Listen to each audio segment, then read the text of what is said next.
आणि माझ्या मागे ही जी दृश्य तुम्ही पाहताय ती दृश्य आहेत खडकवासला धरणाची, जे खडकवासला धरण पुणेकरांसाठी अत्यंत महत्त्वाचं आहे। आणि पावसानं हुलकावणी दिल्यामुळे पुणेकरांची पाण्याची चिंता वाढली आहे।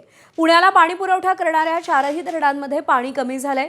पुण्याला पाणी पुरवठा करणाऱ्या धरणांमध्ये गेल्या वर्षीच्या तुलनेत 35% कमी पाणीसाठा आहे।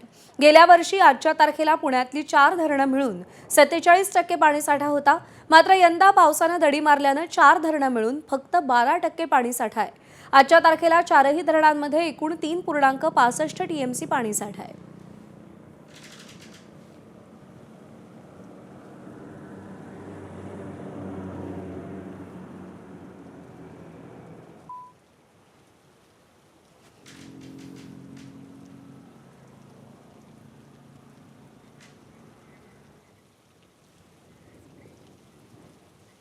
दरम्यान जून संपलाय आणि पुण्याची धरणं अजूनही कोरडी आहेत।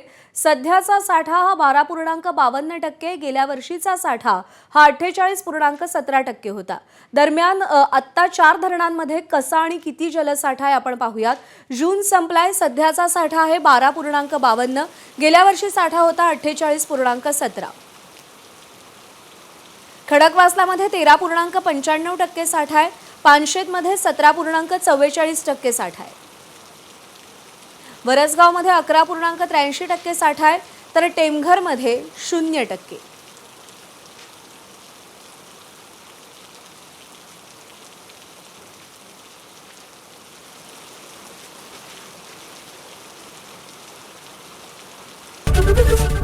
एबीपी माझा, उघडा डोळे बघा नीट।